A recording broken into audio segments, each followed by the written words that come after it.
ሰላም ሰላም፣ እንዴት ናችሁ? ይህ የአስረኛ ክፍል የታሪክ ትምህርት ነው። በዛሬው ክፍለ ጊዜ ትምህርታችን ምዕራፍ 8ን እንጀምራለን። ዩኒት 8 ቪዲዮ 1 and ዩኒት 8 it says post 1991 developments in ኢትዮጵያ የሚል ነው። ከ1991 በኋላ በኢትዮጵያ ያሉ ለውጦችን ነው የምንመለከተው። ፖስት 1991 ዲቨሎፕመንትስ ኢን ኢትዮጵያ። እንደተለመደው ወይም ከዚህ ቀደም እንደምናደርገው በዚህ ምዕራፍ የምናያቸውን መሰረታዊ ርዕሰ ሀሳቦች አንስተን የመጀመሪያውን ርዕሰ ሀሳብ ጀምረን ውይይታችንን እንቀጥላለን ማለት ነው። እንግዲህ በዚህ ምዕራፍ የምናያቸው ሁለት ዋና ዋና ርዕሰ ሀሳቦችን ነው። ሶ ሜይን ኮንተንትስ ኦፍ ዘ ዩኒት አር ዘ ፎሎዊንግ። ሜይን contents of the unit 1 8.1 transitional government of Ethiopia. Transitional government of Ethiopia. That's from 1991 to 1995 የሚል ነው። የኢትዮጵያ የሽግግር መንግስት ከ1991 እስከ 1995 እንደ ፈረንጆች አቆጣጠር የሚለውን እንመለከታለን። በዚህ ምዕራፍ ስር አራት ነገሮችን ነው የምናነሳው። አንደኛ the 1991 transitional charter 1991 transitional charter የ1991 የሽግግር መተዳደሪያ ደንብ ወይም ደግሞ ቻርተር የሚባለው ወይም ደግሞ በእነዚህ ዓመታት ኢትዮጵያ የተመራችባቸው ህገ ደንቦችን እናነሳለን። then the formation of transitional government, the formation of transitional government የሽግግር መንግስት ምስረታ። እንግዲህ ደርግ ከወደቀ በኋላ ኢህአዴግ ስልጣን በያዘበት ጊዜ ሙሉ ስልጣን እስከሚረከብ የሽግግር ጊዜን የሚባል ነበረ ከ1991 እስከ 95። ስለዚህ የ1991 የትራንዚሽናል ቻርተር የሽግግር ህገ ደንብ ወይም ደግሞ ህገ መንግስት ልንለው እንችላለን እና the formation of transitional government የሽግግር መንግስት ምስረታ የሚለው እንመለከታለን። ሶስተኛ the 1995 constitution, the 1995 constitution of ኢትዮጵያ።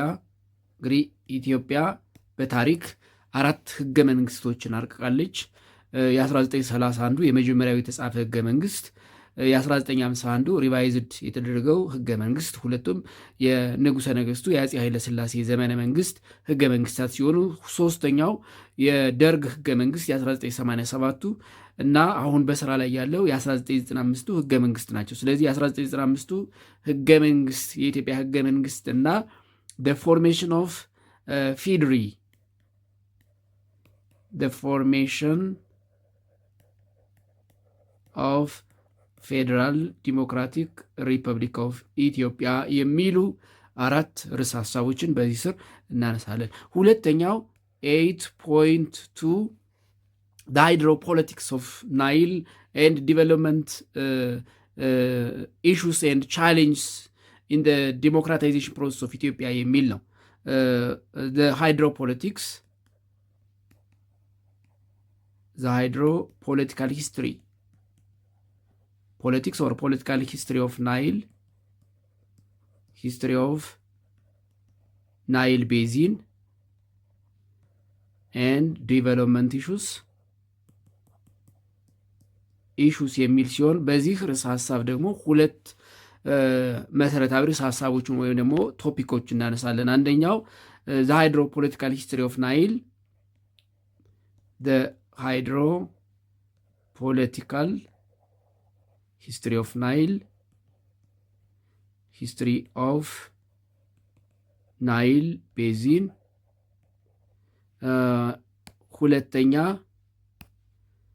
ሁለተኛ ዲቨሎፕመንት ኢሹስ ኤንድ ቻሌንጅስ ዲቨሎፕመንት ኢሹስ ኤንድ ቻሌንጅስ of the democratization process in Ethiopia. Challenges of the democratization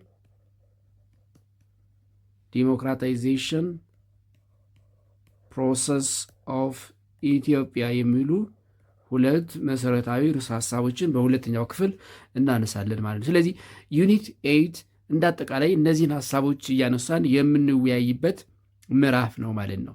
በምዕራፍ 8 የምናነሳቸው ርዕሰ ሐሳቦች እነዚህ ናቸው። ሶ ሌት አስ ቢጊን አወር ዲስከሽን ባይ ዘ ፈርስት ቶፒክ ዛት ኢዝ ዘ ትራንዚሽናል ገቨርንመንት ኦፍ ኢትዮጵያ 8.1 ትራንዚሽናል ገቨርንመንት ኦፍ ኢትዮጵያ የኢትዮጵያ የሽግግር መንግስት የኢትዮጵያ የሽግግር መንግስት እንደ ፈረንጆች አቆጣጠር በፈረንጆች አቆጣጠር ማለት ይሄ ከ1991 እስከ 1995 ወደኛ ስናመጣው ከ1983 እስከ 1987 ማለት ነው።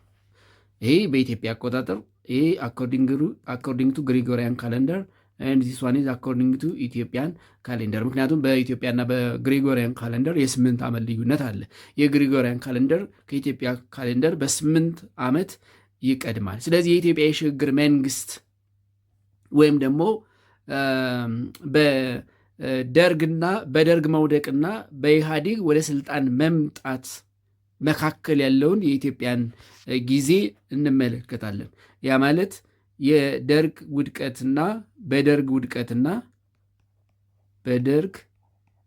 ውድቀትና በኢህአዴግ መካከል ያለውን ዘመን ማለት ነው። ትራንዚሽናል ገቨርንመንት ኦፍ ኢትዮጵያ እንግዲህ ደርግ የወደቀው ያው በኢህአዴግ ነው፣ ወይም ደግሞ ዶሚኔት ባይ ቲፒኤልኤፍ ወይም በህዋት ዶሚኔት በሚደረገው ኢህአዲግ ነው የወደቀው። ስለዚህ ደርግ ከወደቀ በኋላ ኢህአዲግ ሙሉ በሙሉ ሀገሪቱን ማስተዳደር እስከሚችልበት ጊዜ የነበረውን የሽግግር ጊዜ እናያለን። በዚህ ርዕሰ ሀሳብ ሁለት ነገሮችን ነው የምናነሳው።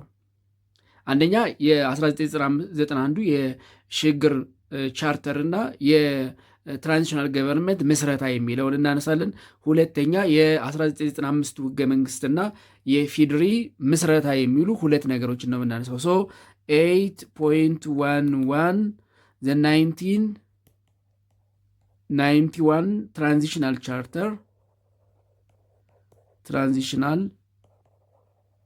charter and the formation of transitional government of Ethiopia abbreviated as TGE የሚለውን እንመልከት። እንግዲህ እንደምታስታውሱት ምንድነው ደርግ ወደ ስልጣን ከመጣበት ጊዜ ጀምሮ ለ17 ዓመታት እስከ 1983 እንደኛ አቆጣጠር ወይም ደግሞ እንደ ፈረንጆች ከ1974 እስከ 1991 የነበረው ጊዜ it was a period of civil war. The period of Derg that is from 1974 to 1991 ወይም በእኛ አቆጣጠር ከ1967 እስከ 1983 ያለው ጊዜ it was a period of civil war.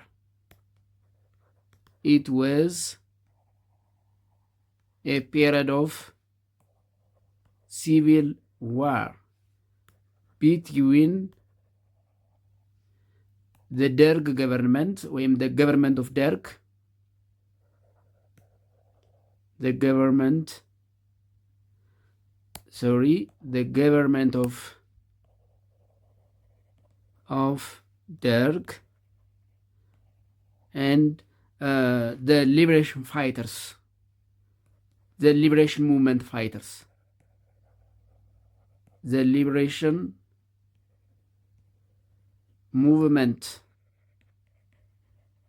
fighters በነጻነት ታጋዮች በተለይ ደግሞ የኤርትራ ነጻ አውጪ፣ የትግራይ ነጻ አውጪ፣ የአማራ ነጻ አውጪ፣ የኦሮሞ ነጻ አውጪ፣ የሶማሌ ነጻ አውጪ እንዲሁም የሌሎች አንዳንድ ብሔረሰቦች ነጻ አውጪ ነን የሚሉ ሊብሬሽን ሙቭመንት ፋይተርስ ጋር የደርግ መንግስት ለ17 ዓመት የእርስ በርስ ጦርነት ነው ሲያደርግ የነበረው። ስለዚህ የደርግ ዘመነ መንግስት በአጭሩ የፔሪድ ኦፍ ሲቪል ዋር ይባላል። ኢት ዋዝ የፔሪድ ኦፍ ሲቪል ዋር 17 ዓመት ሲዋጋ የኖረ መንግስት ነው የደርግ መንግስት። ከኢትዮጵያ ብሔር ብሔረሰቦች ነጻ አውጪ ግንባሮች ጋር እንደ የኤርትራ ነጻ አውጪ፣ የትግራይ ነጻ አውጪ፣ የአማራ ነጻ አውጪ፣ በተለይ ደግሞ እነዚህ የኦሮሞ ነጻ አውጪ፣ የኦጋዴን ነጻ አውጪ፣ የሶማሌ ነጻ አውጪ ከሚባሉት ጋር በአራቱም አቅጣጫ በተለይ በሰሜን፣ በምዕራብ፣ በምስራቅ የአገሪቱ ክፍል ጦርነት ሲያደርግ ነው የከረመው ወይም ደግሞ የኖረው ማለት ይቻላል። የደርግ መንግስት እንግዲህ 17 ዓመቱን ሙሉ ሀገሪቱን በሚያስተዳድርበት ጊዜ የኖረው በጦርነት ነው ወይም ደግሞ በእርስ በርስ ውጊያ ውስጥ ነው። ስለዚህ ይሄ የደርግ ዘመነ መንግስት የሚባለው ከ1974 እስከ 1991 እንደ ፈረንጆች አቆጣጠር ወይም ደግሞ በእኛ አቆጣጠር ከ1967 እስከ 1983 ያለው ጊዜ በኢትዮጵያ ታሪክ it is a history of civil war between the Derg government and the liberation movement fighters. የነጻነት እንቅስቃሴ ታጋዮች ጋር ወይም ተዋጊዎች ጋር የእርስ በርስ ጦርነት ሲያደርግ ነው የከረመው። ስለዚህ in 1991 following the end of the decades long civil war, Ethiopia began a new chapter in its contemporary political history. ስለዚህ the year 1991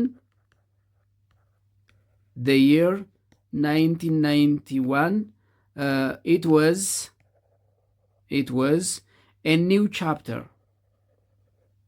new chapter for Ethiopia in its contemporary political history.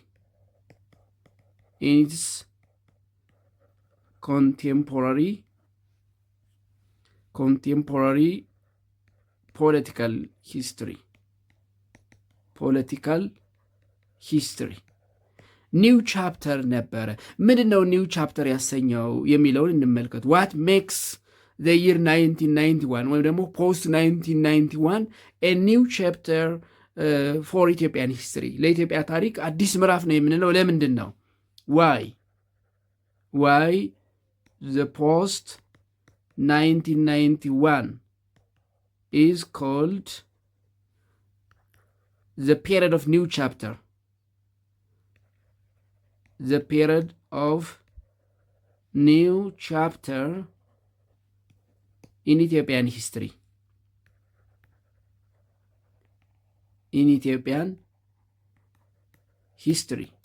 Why the post 1991 is called the period of new chapter? የአዲስ ምዕራፍ ጊዜ ነው ተብሎ ይታመናል። ምንድን ነው የአዲስ ምዕራፍ ጊዜ ነው የሚያስብለው ካል 1991 እንግዲህ it is the year of governmental change, የመንግስት ለውጥ የተደረገበት ነው። the year 1991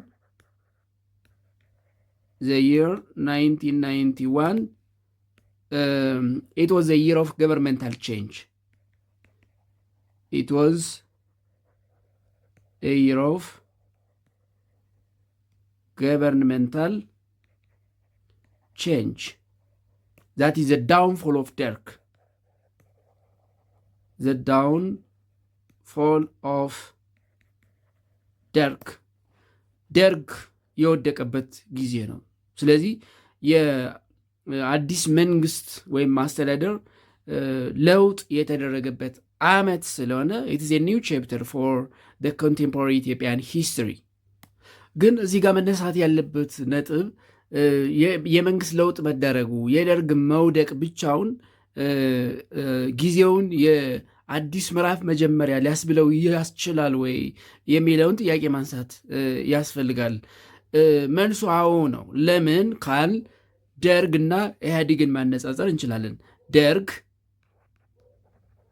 ኤንድ ኢህአዴግ ወይም ኢፒአርዲኤፍ ኢትዮጵያን ፒፕልስ ሪቮሉሽነሪ ዲሞክራቲክ ፍሮንት ሁለቱን ስናነጻጽር ደርግ ኢት ዋዝ ኤ ማርክሲስት ሚሊተሪ ጁንታ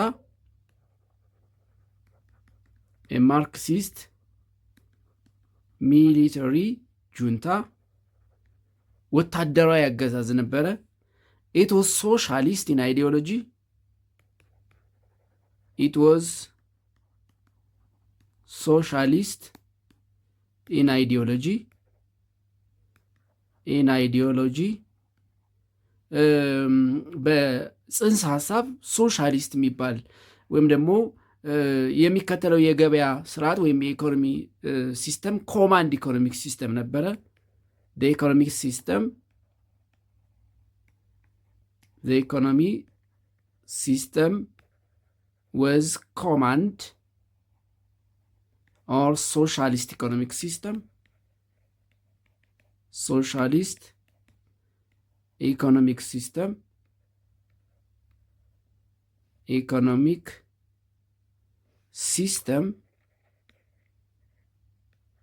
የሚከተለው የኢኮኖሚ ስርዓት ኮማንድ ወይም ይሄ ሶሻሊስት የሚባል ሴንትራል ኮማንድ ኢኮኖሚክ ሲስተም ነበረ።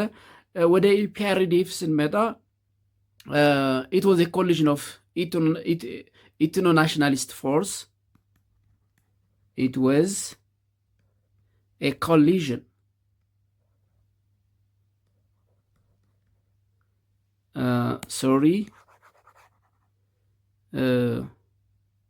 let me write separately በተለያየ ብጽፈው የተሻለ ነው። ሶሪ ቦታው እንዲበቃኝ ለየብቻ ልጻፈው። ደርግ ዋን ማርክሲስት ሚሊተሪ ጁንታ ነበረ። was ማርክሲስት ሚሊተሪ ጁንታ it was socialist in ideology. It was socialist in ideology. ጽንሰ ሐሳቡ ወይም ርዕዮተ ዓለሙ ሶሻሊዝም ነበረ። its economic system was command or socialist. its economic system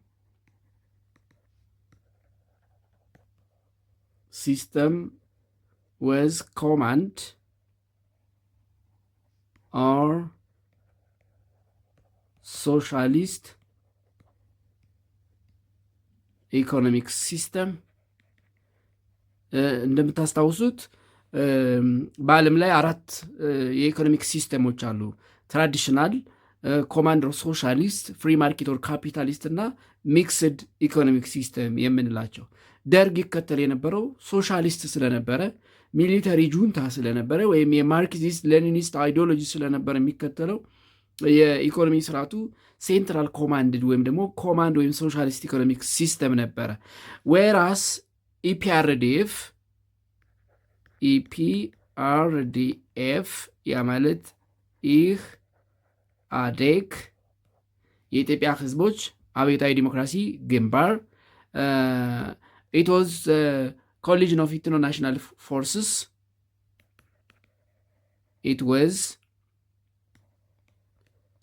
collision of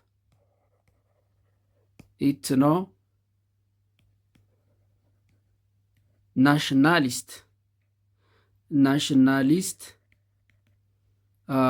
forces.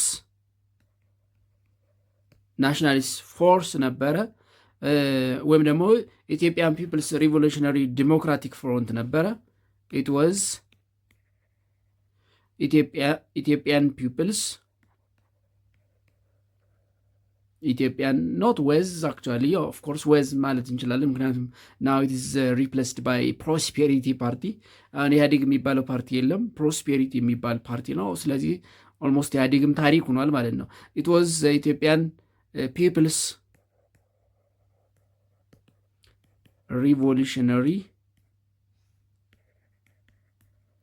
ሪቮሉሽነሪ ፍሮንት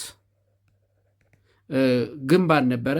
Of course, it was dominated by Tigray People's Liberation Front, but was dominated by TPLF, when Tigray People's Liberation Front, plus its economic system is free market or capitalist. It's economic system is free market or capitalist economic system.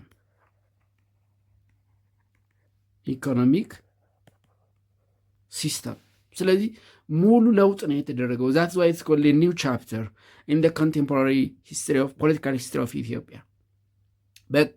በአሁኑ የኢትዮጵያ የፖለቲካ ታሪክ አዲስ ምዕራፍ ነው የሚባለው ለዚህ ነው። ሀገሪቱ የተሸጋገረችው ፍሮም ማርክሲዝም ሚሊተሪ ጁንታ ቱ ሪቮሉሽነሪ ዲሞክራቲክ ፍሮንት ነው። ፍሮም ሶሻሊስት ወይም ኮማንድ ኢኮኖሚክ ሲስተም ወደ ፍሪ ማርኬት ኦር ካፒታሊስት ኢኮኖሚክ ሲስተም ነው የተሸጋገረችው። አንድ አህዳዊ ከሆነ አምባገነናዊ መንግስት የይስሙላም እንኳን ቢሆን ያን ያህል ፒውርሊ ዲሞክራቲክ የሚባልም ባይሆን የብሔር ብሔረሰቦችን መብት ያካተተ ወይም ብሔር ብሔረሰቦችን ያካተተ የዲሞክራሲ ስርዓት የሚመስል የፈጠረ ጊዜ ስለሆነ 1991 በኢትዮጵያ ታሪክ the beginning of a new chapter in its contemporary political history ይባላል ማለት ነው።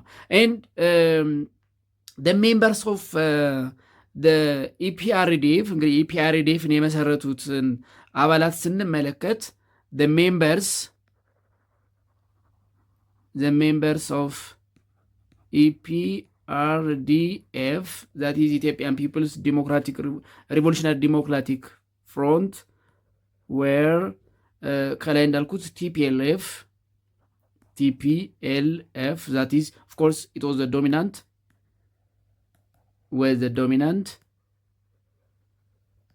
Tigray People Liberation Front. Second, Ethiopian People's Democratic Movement,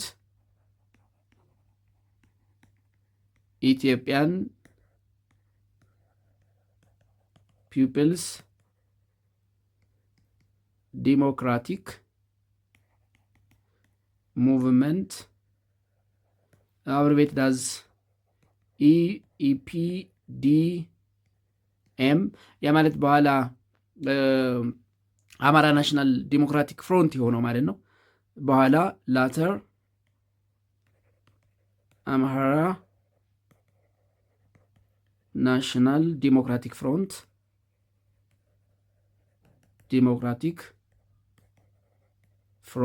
ወይም ምንድነው የሚባለው ብአዴን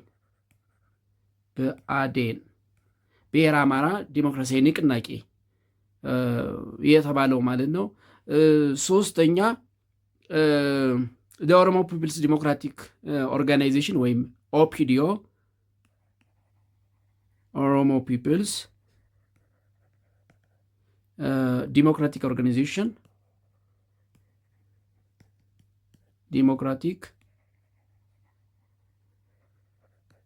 ኦርጋናይዜሽን ኦር ኦፒዲኦ እንዲሁም ሳውዘርን ኢትዮጵያን ፒፕልስ ዲሞክራቲክ ሙቭመንት ሳውዘርን ኢትዮጵያን ፒፕልስ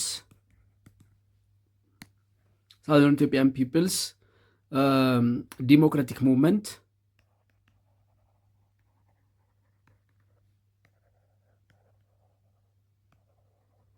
ሙቭመንት አብርቤትድ አዝ ሳውዘርን ኢትዮጵያን ፒፕልስ ዲሞክራቲክ ሙቭመንት ወይም በአማርኛ ደቡብ ኢትዮጵያ ህዝቦች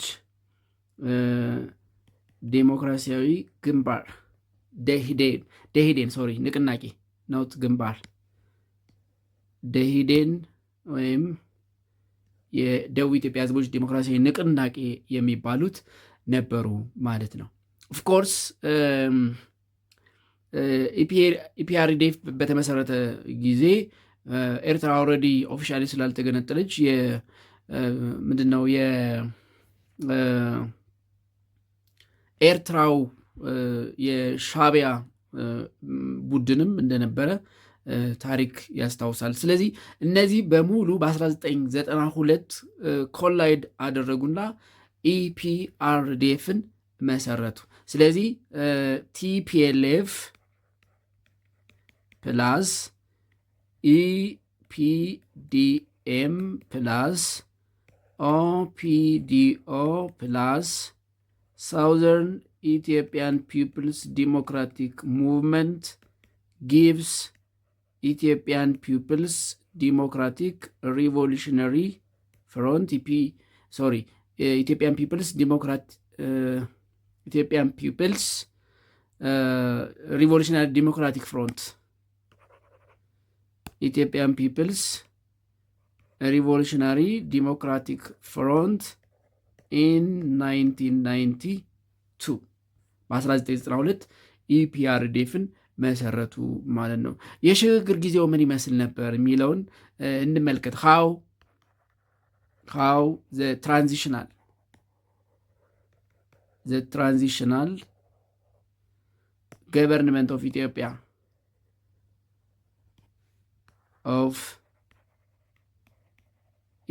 was formed እንግዲህ የሽግግር መንግስቱ እንዴት ተቋቋመ የሚለውን እንመልከት። እንግዲህ በሜይ 1991 እንደ ፈረንጆች አቆጣጠር ኮሎኔል መንግስቱ ኃይለማርያም ሀገር ለቀው ሲወጡ በጊዜያዊነት የደርግን መንግስት የሚያስተዳድሩት ተስፋዬ ዲንቃ ነበሩ። ኢን ሜይ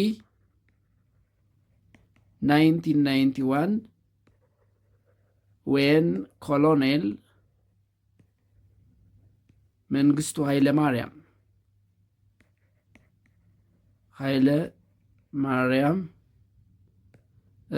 out from Ethiopia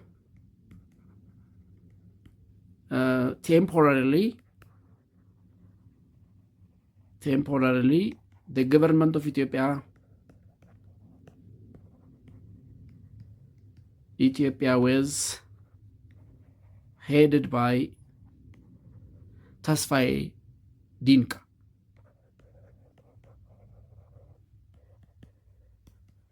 እንግዲህ ኮሎኔሉ ሀገር ለቀው ሲወጡ በጊዜያዊነት የደርግን መንግስት ይመሩት የነበሩት ተስፋዬ ዲንቃ ናቸው። ስለዚህ በዚህ ጊዜ በዚሁ ሜይ 1991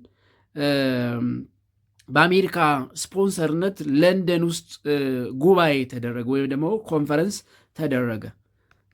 ኢን ሜይ 1991 a conference was made ወይም held in May 1991 a conference was held in London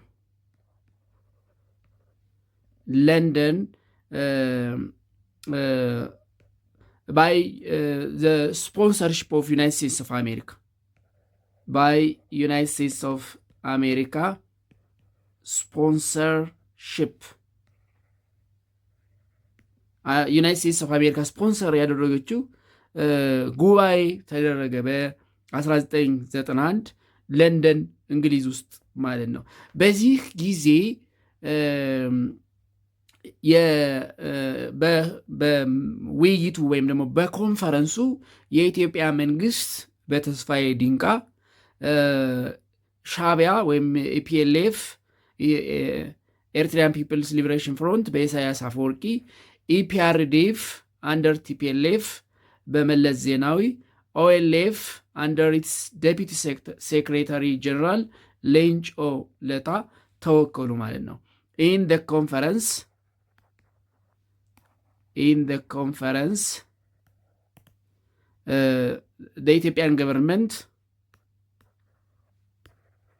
the Ethiopian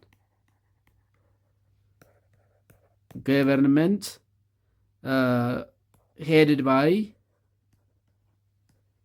ተስፋዬ ዲንቃ ኤርትራን ፒፕልስ ሊበሬሽን ፍሮንት ወይም ደግሞ ሻዕቢያ ባይ ኢሳያስ አፈወርቂ ኢፒአርዲኤፍ አንደር ቲፒኤልኤፍ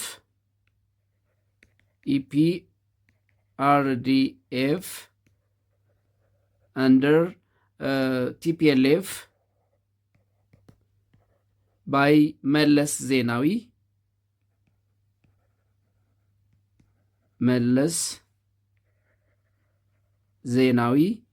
and OLF the Oromo Liberation Front ወይም በአማርኛ ኦነግ የምንለው ማለት ነው by Deputy Secretary General ሌንጮ ለታ Deputy Secretary General ሌንጮ ለታ ተወክለው ስብሰባው ተደረገ። በስብሰባው ደግሞ በአሜሪካ በኩል የአሜሪካ አሲስታንት ሴክሬታሪ ኦፍ አፍሪካን አፌርስ ሄርማን ኮን አሸማጋይ ወይም ደግሞ ሚዲየተር ሆነ። ኦን ደ ሳይድ ኦፍ ዩኤስኤ ኦፍ ዩናይትድ ስቴትስ ኦፍ አሜሪካ the assistant secretary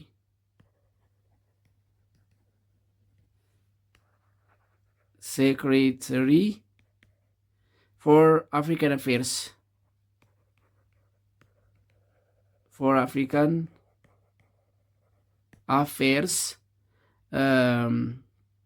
Herman Cohen was assigned as mediator.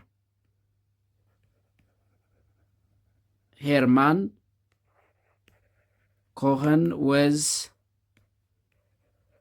assigned as mediator ወይም ደግሞ አወያይ ወይም ደግሞ አሸማጋይ ሆኖ የወቅቱ አሲስታንት ሴክሬታሪ ፎር አፍሪካን አፌርስ ሄርማን ኮሄን በአሜሪካ በኩል ተሰየመ ማለት ነው። and the conference was supposed to explore ways to set up ትራንዚሽናል ገቨርንመንት ኢን አዲስ አበባ። የኮንፈረንሱ ዋና ግብ ወይም ደግሞ ዓላማ አዲስ አበባ ላይ የሽግግር መንግስት እንዴት እናቋቁም የሚል ነበር። the objective of the conference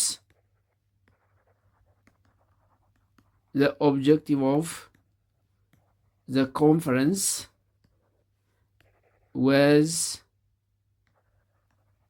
how to establish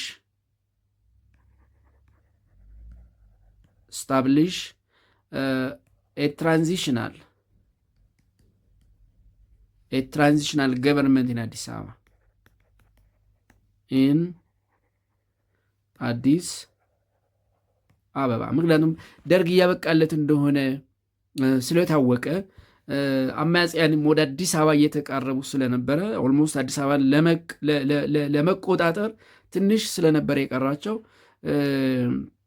እንግዲህ በቀጣይ አርጊት ነው የሚረከቡት ኃይሎች እነዚህ እንደሆኑ ስላመነች አሜሪካ በሄርማን ኮሄን የወቅቱ አሲስታንት ሴክሬታሪ ፎር አፍሪካን አፌርስ የአሜሪካ አሸማጋይነት አዲስ አበባ ላይ እንዴት የሽግግር መንግስት ይቋቋም የሚል ነበረ የስብሰባው ወይም የኮንፈረንሱ ዓላማ። ነገር ግን ይሄ እየተከናወነ እያለ የኢፒአርዲኤፍ በተለይ ደግሞ የሁለቱ የቲፒኤልፍ እና የኢትዮጵያን ፒፕልስ ዲሞክራቲክ ሙቭመንት በኋላ ብአዴን የተባለው ጥምር ኃይሎች አዲስ አበባን ተቆጣጠሩ። however as the conference was going on,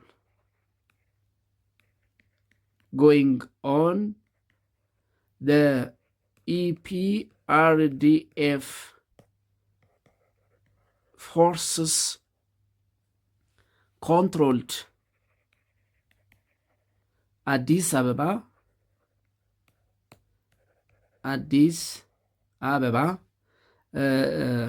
by the sergeants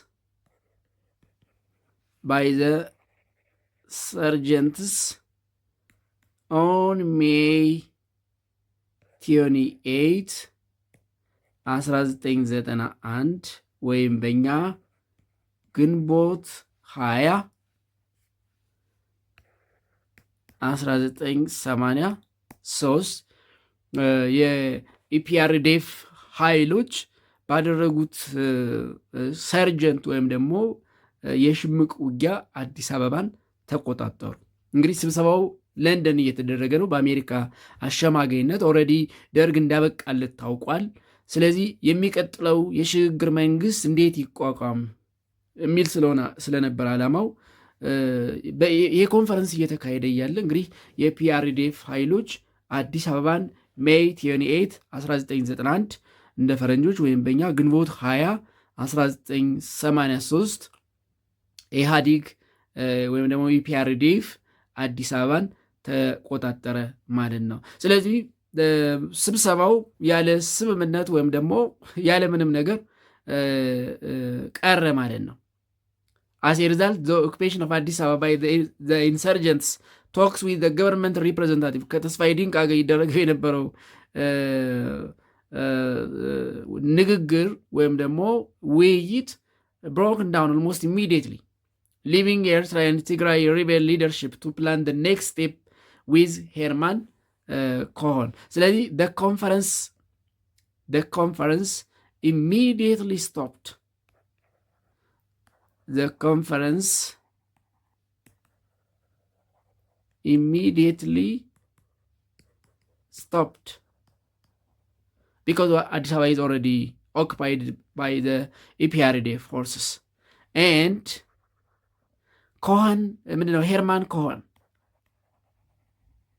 Herman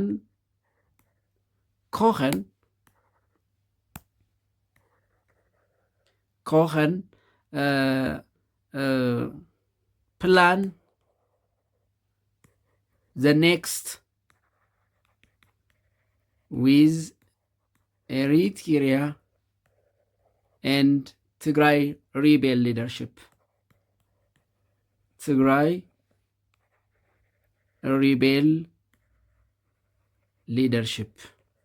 እንግዲህ ስብሰባ ላይ ይካፈሉ የነበሩት እነማን እንደነበሩ ታውቃላችሁ። እንግዲህ ኦኤልኤፍ ነበረ፣ ኢፒአርዲኤፍ ኦፍ ኮርስ አንደር ቲፒኤልኤፍ፣ ሻዕቢያ ነበረ፣ የኢትዮጵያ መንግስት እንግዲህ በወቅቱ የደርግ መንግስት ሄድድ ባይ ተስፋዬ ዲንቃ ነበረ። ኦልሬዲ የኢትዮጵያ መንግስት አዲስ አበባን ስለአስረከበው ወይም ደግሞ አዲስ አበባን ስለተቆጣጠሩ የኢህአዴግ ኃይሎች አስፈላጊ አልነበረም። ስለዚህ ኦነግን ከውይይቱ በማስወጣት እንግዲህ የአሜሪካዊ ሄርማን ኮሄን ቀጣዩ ውይይት ከኤርትራና ከትግራይ ሪቤል ሊደርሽፕ ያ ማለት የሄርማን ኮሄን ውይይት ከኢሳያስ አፈወርቂና ከመለስ ዜናዊ ጋር ሆነ ማለት ነው። እንግዲህ በዚህ ምክንያት ነው እንግዲህ ኦነግ ከስልጣን ውጭ እንዲሆነ የተደረገው። እሱም ብቻ አይደለም፣ ሌሎች የብሔር ብሔረሰቦች ኃይሎች አብረው ይታገሉ የነበሩ ከጨዋታ ውጭ ወጥተው በኋላ ቲፒኤልኤፍን የሚመስል ወይም ደግሞ ለቲፒኤልኤፍ የሚያድር ብሔር ብሔረሰቦችን የሚወክል የሚባል ግንባር ወይም ንቅናቄ የተመሰረተው ማለት ነው። ስለዚህ ኦልሬዲ አዲስ አበባ በቁጥር ስትውል ሄርማን ኮሄን ለንደን ላይ ይደረግ የነበረውን ኮንፈረንስ አቋረጠና ኔክስት ጌም ቀጣዩ ጨዋታ ከኤርትራና ከትግራይ ሪቤል ሊደርሽፕ ጋር እንዴት ማድረግ እንደሚቻል ማቀድ ስለነበረ ከነሱ ጋር ሌላ ፕላን ውስጥ ገቡ ማለት ነው። ኤንድ a national conference was convened 2 months later in Addis Ababa to prepare for the transitional phase. እንግዲህ ከዚህ በኋላ ከ19 ሜይ 28 1991 በኋላ ከሁለት ወር ኦልሞስት ጁላይ ማለት ነው ጁላይ 1991 አዲስ አበባ ላይ ናሽናል ኮንፈረንስ ተደረገ። ይሄ ኮንፈረንስ እንግዲህ እንዴት የሽግግር መንግስቱን እንዴት እናስኪደው የሚል ነው። ስለዚህ after 2 months on July 1991 a conference held in Addis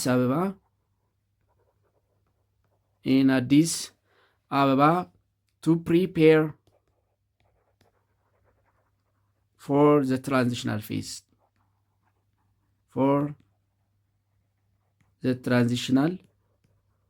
phase. And an agreement to hold the referendum on independence in Eritrea in 2 years had been agreed already. በዚህ ስብሰባ ኤርትራ ውስጥ ህዝበ ውሳኔ እንዲደረግ ከ2 ዓመት በኋላ ህዝበ ውሳኔ እንዲደረግ ስምምነት ላይ ተደረሰ። in the conference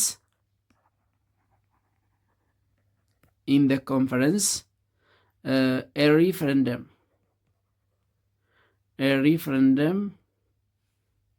for independence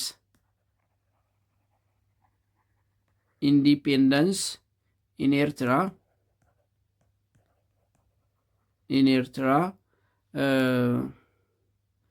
had been agreed ወይም ደግሞ reached in the conference a referendum for independence in Eritrea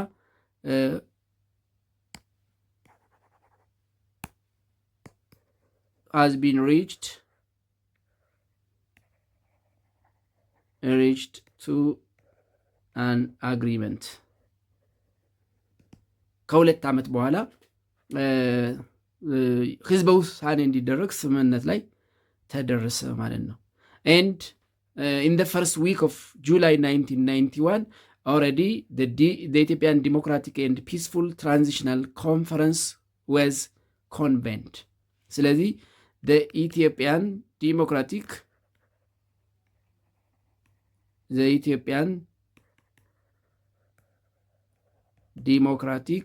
and Peaceful Transitional Conference convened in the first week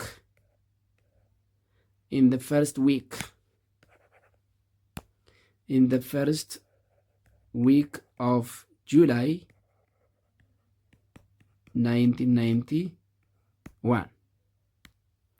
ስለዚህ በ1991 ጁላይ የኢትዮጵያ የሽግግር መንግስት ተቋቋመ ማለት ነው። and መለስ ዜናዊ became the president of the transitional government of Ethiopia. የሽግግር መንግስቱ ፕሬዚዳንት መለስ ዜናዊ ሆኑ። እንግዲህ መለስ ዜናዊ መጀመሪያ ፕሬዚዳንት ነበሩ። እንደምታስታውሱት የሽግግር መንግስቱ ፕሬዚዳንት መለስ ዜናዊ፣ የሽግግር መንግስቱ ጠቅላይ ሚኒስትሩ ደግሞ ታምራት ላይኔ ሁነው ተሰይሟል። ስለዚህ in July 1991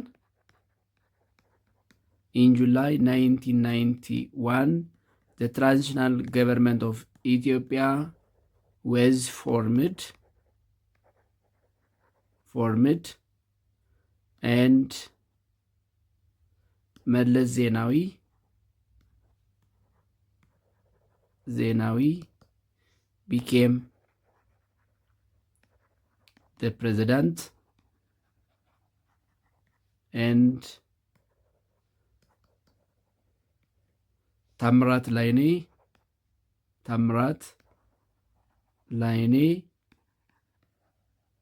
became the prime minister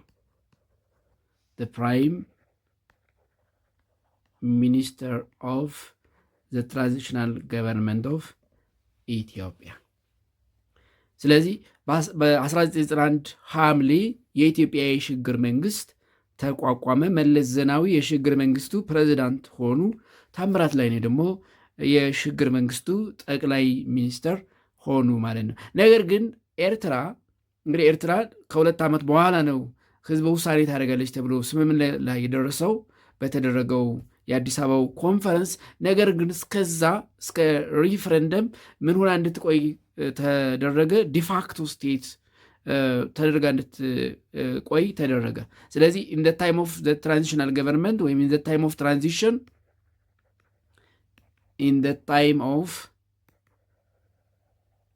ትራንዚሽን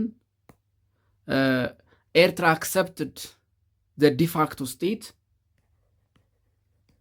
ወይም ኤሪትሪያ ቢኬም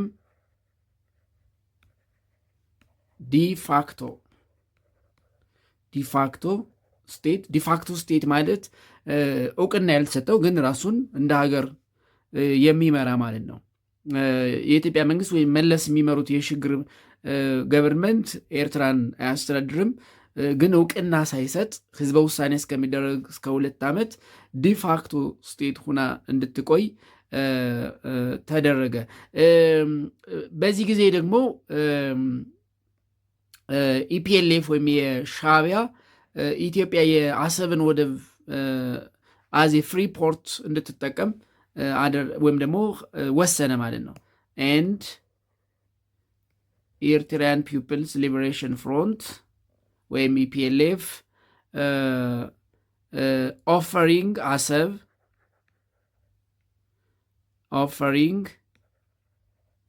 አሰብ for the use of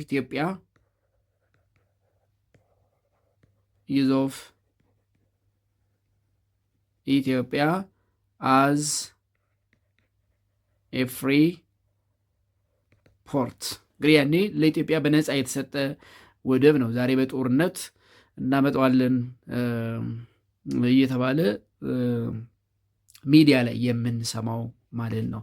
ስለዚህ ኤርትራ ዲፋክቶ ስቴት ሆና እንድትቆይ፣ ኢትዮጵያ ደግሞ የአሰብን ወደብ በነፃ እንድትጠቀም ሻዕቢያ ወይም ኢፒኤልኤፍ ኤርትራን ፒፕልስ ሊበሬሽን ፍሮንት በስጦታ መልክ አቀረበ ማለት ነው። ኢን ዘ ትራንዚሽናል ገቨርንመንት ኦፍ ኢትዮጵያ በትራንዚሽናል ገቨርንመንት ኦፍ ኢትዮጵያ ካውንስሉ 87 አባላት ነበሩት። ዘ ትራንዚሽናል ገቨርንመንት ኦፍ ኢትዮጵያ ወይም ደግሞ the new government include 87 members of Council of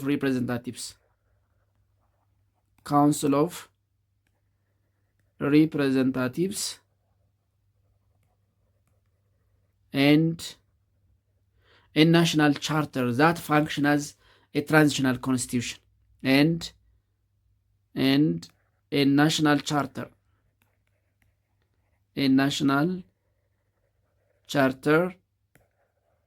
that function as a transitional constitution የሽግግር ህገ መንግስት ሆኖ እንዲያገለግል የተረቀቀ ናሽናል ቻርተር ነበረው፣ የትራንዚሽናል ኮንስቲቱሽን። ስለዚህ ዘ ትራንዚሽናል ገቨርንመንት ኦፍ ኢትዮጵያ መለስ ወዝ ዘ ፕሬዚዳንት፣ መለስ ዜናዊ ፕሬዚዳንት፣ ታምራት ላይኔ ፕራይም ሚኒስተር፣ members of Council of Representatives,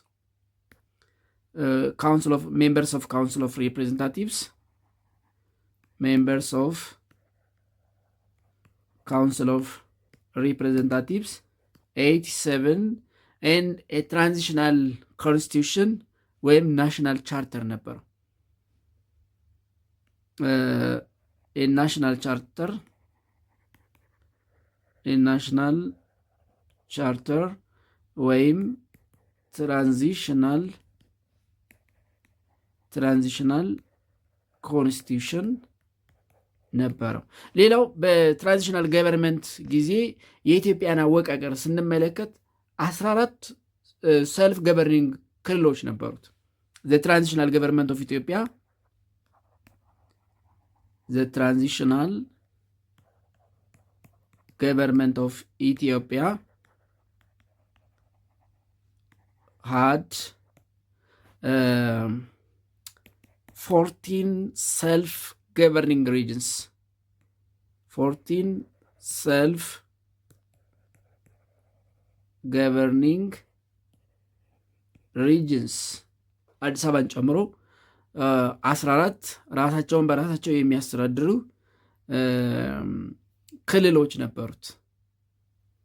ክልሎች ነበሩት።